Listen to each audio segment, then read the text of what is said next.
प्रणाम आचार्य जी। मैं अपने भीतर लगातार एक बेचैनी अनुभव करती हूँ और उस बेचैनी के मूल में मैंने एक पैटर्न को ऑब्ज़र्व किया है। वह पैटर्न इस प्रकार है। मैं चेतन रूप से कॉन्शियसली जानबूझकर खुश और अच्छा अनुभव करने की कोशिश करती हूँ, जबकि हकीकत में अवचेतन में अनकॉन्शियसली मैं उतनी खुश या अच्छी नहीं हूँ। मैं यह समझना चाहती हूँ कि यह प्रयास मैं सतत लगातार आखिर क्यों कर रही हूँ। क्योंकि समाज ने हमको सिखा दिया है कि खुश रहना चाहिए। Happy Facebook face. तो बाहर की इस सीख को हमने इतना सोख लिया है कि ये बात बिल्कुल अंदर तक बैठ गई है। खुश रहो, हैप्पी रहो।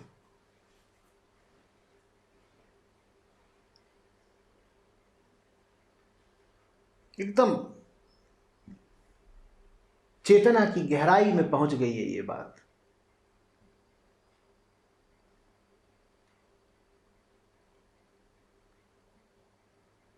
बहुत लोगों ने तो इतना अपने आप को प्रशिक्षित कर लिया है कि वो सोते समय भी मुस्कुराते रहते हैं।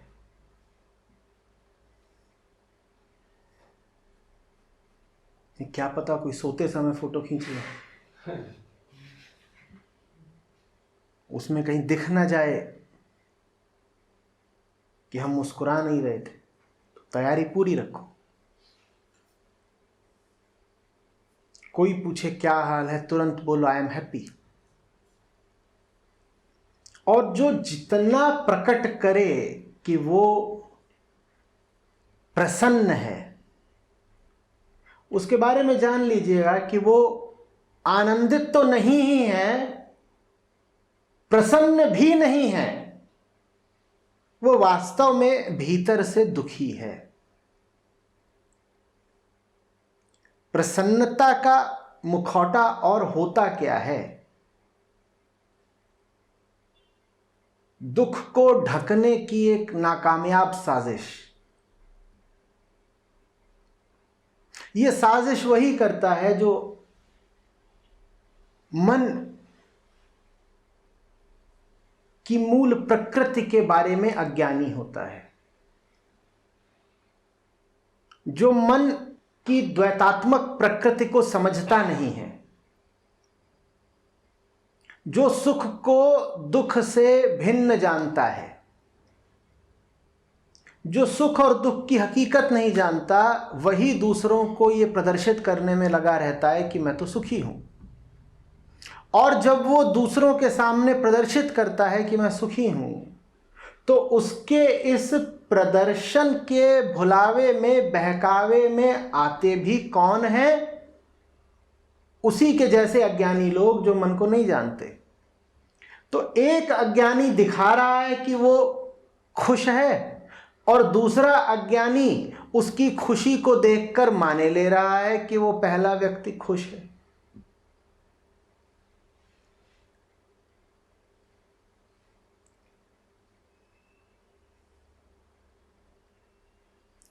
आपने कितने अवतारों को मूर्तियों में हंसते हुए देखा है? जरा बताइएगा, बोलिए।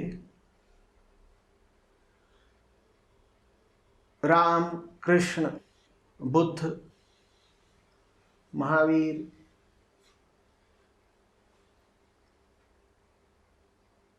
इनको मुस्कुराता पाते हैं? बोलिए। ब्रह्मा, विष्णु, महेश,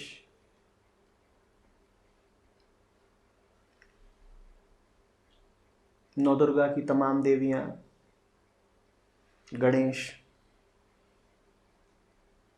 इनको मूर्तियों में भी क्या पारंपरिक रूप से हंसता मुस्कुराता प्रदर्शित किया जाता है? करा जाता है क्या? अब गुरुओं पर आइए, दत्तात्रेय हों, आचार्य शंकर हों, जहां कहीं भी इनको निरूपित किया जाता है, क्या प्रसन्न निरूपित किया जाता है?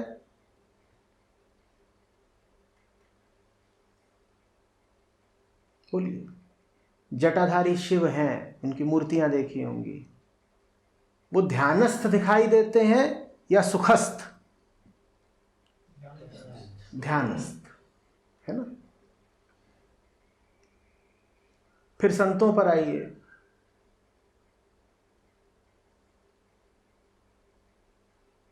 नानक साहब हों, कबीर साहब हों, इनके चित्र भी कभी आपने देखे कि ये हंस रहे हैं?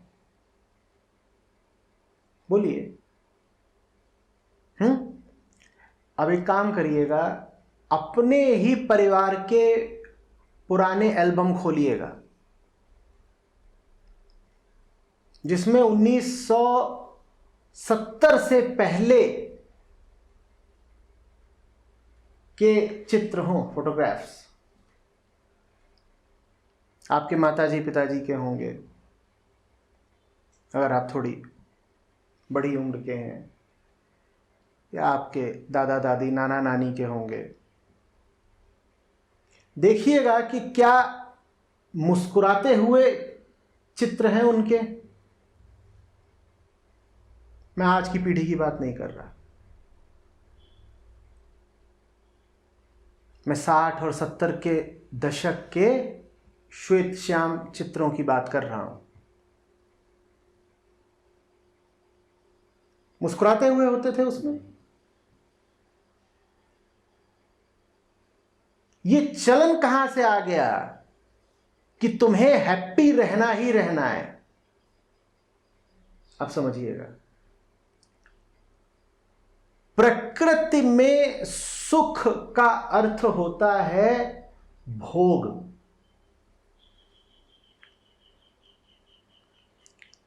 आनंद तो प्रकृति जानती नहीं, पशु आनंद का अनुभव नहीं करते। हां, सुख का अनुभव पशु भी करते हैं।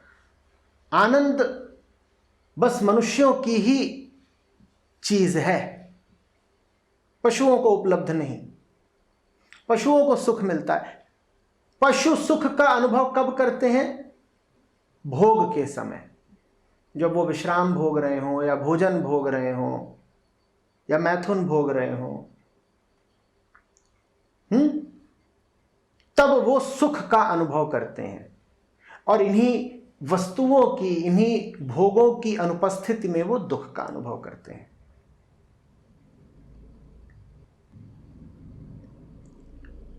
तो प्रसन्नता का संबंध प्रकृति में सदा भोग से है।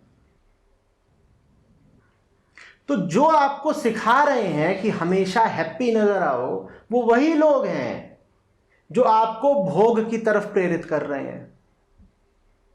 अब थोड़ी बुद्धि लगाइए, बताइए कौन होगा जो चाहेगा कि आप बार बार भोग करें? दुनिया में कौन होगा जो चाहेगा कि आप बार बार भोग करें? जो चाहेगा कि आप बार बार भोग करें वही आपको एक मनोवैज्ञानिक, एक मानसिक छलावे में रखेगा। वो ये सीख देता रहेगा कि खुश रहा करो ना, खुश रहा करो ना।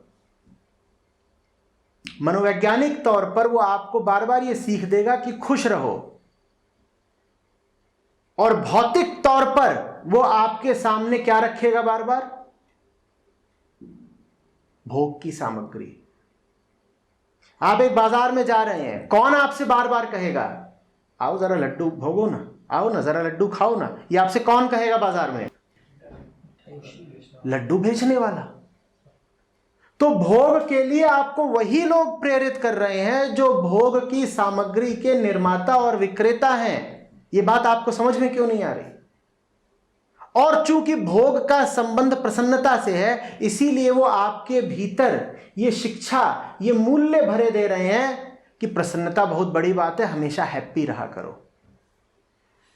क्योंकि उन्हें अपना सामान बेचना है। उन्हें पता है कि उन्हें लड्डू बेचना है, लड्डू का संबंध प्रसन्नता से है, तो लड्डू बेचने के लिए वो आपको ये सिखाएंगे बी हैप्पी, क्योंकि उन्हें मालूम है कि लड्डू से हैप्पीनेस मिलनी है। अब अगर इस आदमी को हैप्पी होना है तो इसे क्या करना पड़ेगा? इसे मेरा लड्डू खरीदना पड़ेगा, मेरी जेब भरेगी।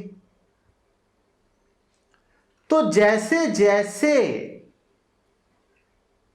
पिछले 100-150 सालों में दुनिया में पदार्थों का उत्पादन बढ़ा है, औद्योगिकीकरण हुआ है,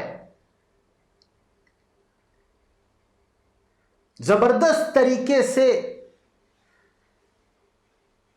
फैक्ट्री आउटपुट आने लगा है, वैसे वैसे ये आवश्यक हो गया है कि जो माल पैदा हो रहा है भाई, उसकी खपत भी तो हो, तभी तो हमें मुनाफा होगा ना।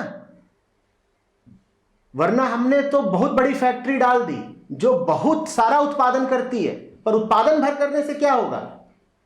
लोग उसको खरीदें और उसका उपभोग करें, तब बात बनेगी ना, तभी तो माल मिलेगा, मुनाफा मिलेगा। अब लोग काहे को खरीदें आपका माल? अगर लोग पहले ही संतुष्ट हैं तो आपका माल बिके, इसके लिए जरूरी हो जाता है कि लोगों में असंतुष्टि की भावना पैदा की जाए, उन्हें विज्ञापन दिखा दिखा के, उनको गलत शिक्षा दे दे करके, उनको गलत तरह का साहित्य पढ़ा के, गलत तरह का मीडिया और फिल्में दिखा करके उनमें एक असंतुष्टि की भावना भरी जाए और उनको ये बताया जाए कि देखो अभी तुम दुखी हो और सुखी होना बहुत जरूरी है, जीवन का लक्ष्य ही है हैप्पीनेस, और वो हैप्पीनेस तुमको मिलेगी मेरी दुकान का माल खरीद के।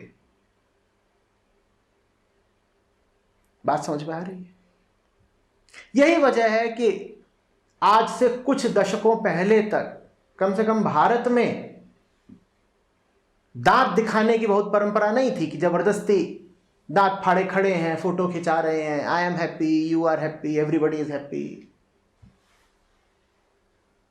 क्योंकि कुछ दशकों पहले तक भारत में इतना उपभोक्तावाद भी नहीं था।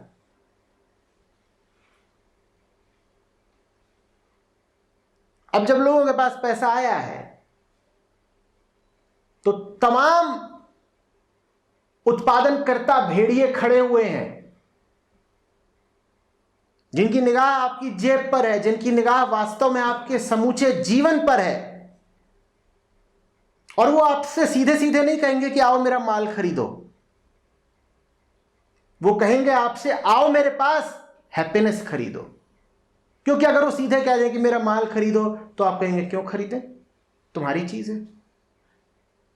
पर जब वो आपसे कहते हैं कि हैप्पीनेस बहुत जरूरी चीज है और आओ मैं तुम्हें हैप्पीनेस दूंगा, तो आप इस बात के विरुद्ध कोई तर्क नहीं दे पाते। आप कहते हैं हैप्पीनेस तो जरूरी है ही, हमें बचपन से यही बताया गया है कि खुश रहो खुश रहो खुश रहो, तो जहां भी खुशी मिल रही है मैं जा रहा हूं उसे खरीदने।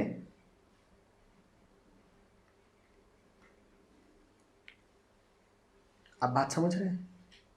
आम आदमी झूठी खुशी के फेर में पूरी जिंदगी अपनी खराब कर लेता है, बर्बाद कर लेता है, एक के बाद एक छोटे बड़े गलत निर्णय लेता ही चला जाता है। उसे समझ में भी नहीं आता कि उसका पूरा जीवन बाजार संचालित कर रही है।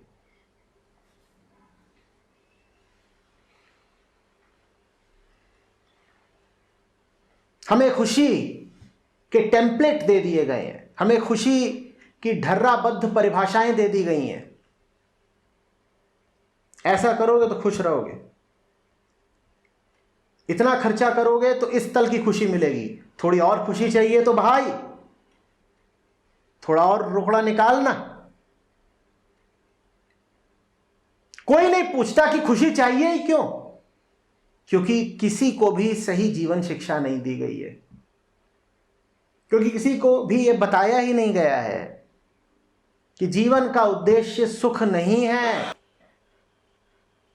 सुख तो भ्रम है, झूठ है। सुख तो दुख का ही और तनाव का ही दूसरा नाम है। जीवन का उद्देश्य मुक्ति है और आनंद है, और मुक्ति का अर्थ होता है सुख से मुक्ति, मुक्ति का अर्थ होता है सुख दुख दोनों से मुक्ति।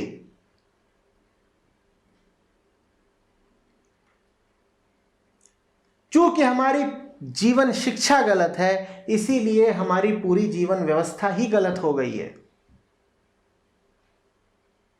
और नतीजा उसका निकल रहा है व्यर्थ जाता जीवन और मनोरोगों में भीषण बढ़ोतरी।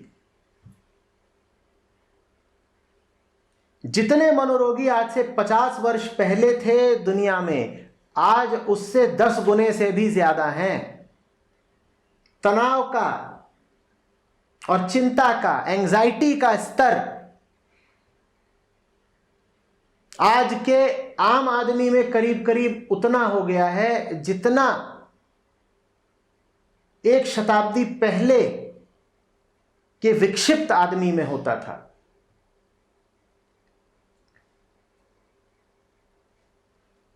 आज का आम आदमी वैसा है मानसिक तल पर जैसा आज से 100 साल पहले का पागल आदमी होता था। जाकर के मनोवैज्ञानिकों की राय ले लीजिए, इस बारे में आपको और बहुत सारी जानकारी देंगे, या साइकोलॉजी के जो प्रामाणिक और प्रतिष्ठित जर्नल हैं उनको पढ़ लीजिए।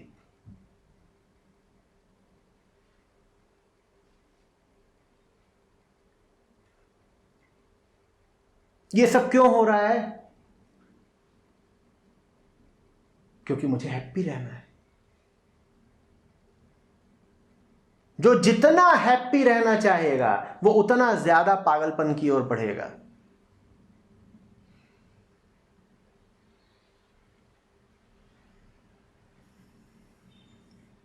और इस पागलपन का इलाज सिर्फ एक है, सीधा सरल अध्यात्म। पर उसको तो हमने मान लिया कि अब ये पुरानी चीज हो गई ना। हमने कह दिया ये सब ऋषियों, ज्ञानियों, संतों ने जो बातें बोली ये तो आउटडेटेड हो गई, तिथिभाए हो गई। लोग निकल आए जो क्या कहते हैं, देखो आजकल के ज्ञानी तो यूनिवर्सिटी के रिसर्चर्स हैं और प्रोफेसर्स हैं, उनकी बात सुनो ना। यह अलग बात है कि ये जिन नए नए ज्ञानियों की आप बात कर रहे हो उसमें से आधे खुद विक्षिप्त हैं।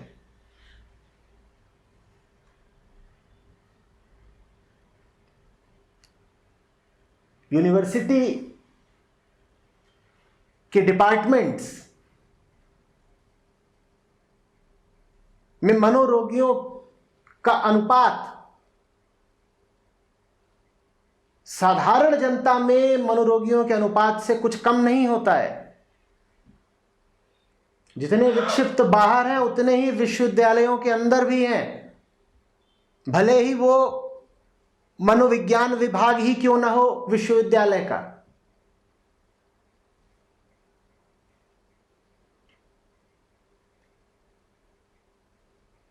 साइकोलॉजी डिपार्टमेंट में साइको बैठे हुए हैं,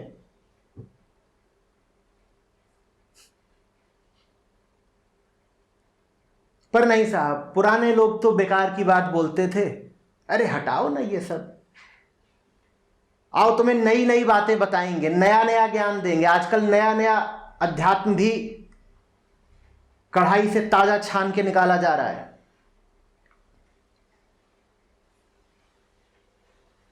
mindfulness, living in the present, happy thoughts.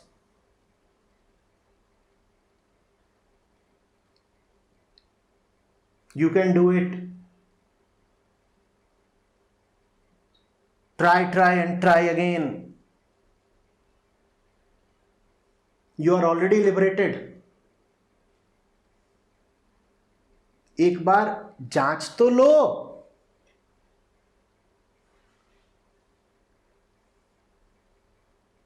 कि क्या जानने वालों ने भी तुम्हें यही सब बातें बताई हैं, या बस फंसे जा रहे हो इन आधुनिक जुमलों में?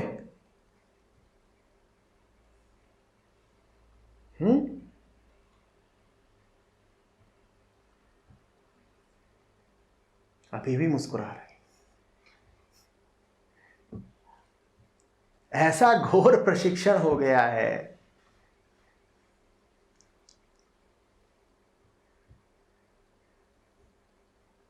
कि क्या कहें। मैं नहीं कह रहा हूं कि दुख भरा चेहरा बनाए। मैं नहीं कह रहा हूं कि उदास होकर चेहरा लटकाए लटकाए घूमे, पर समझिए कि जिसको आप प्रसन्नता कहते हैं वो भी एक तरह का तनाव ही है। मनुष्य की मन की सहज स्थिति का नाम प्रसन्नता नहीं है। सहजता बहुत दूसरी और बहुत ऊंची बात है।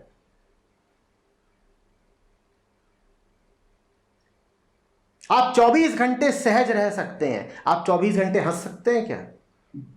आप 24 मिनट लगातार हंस के दिखाइएगा, एम्बुलेंस बुलानी पड़ जाएगी। पर 24 घंटे सहज रहा जा सकता है। 24 घंटे एक झीना सूक्ष्म आनंद जिया जा सकता है। 24 घंटे प्रसन्नता नहीं झेल पाएंगे, आप मर जाएंगे।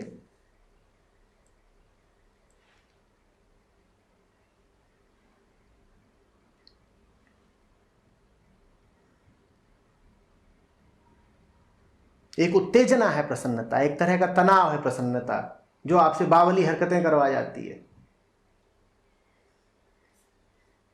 बचिए, ये जो कल्ट ऑफ हैप्पीनेस है, इससे बचिए।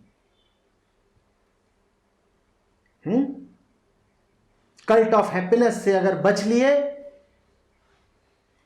तो सैडनेस का निवारण अपने आप हो जाएगा।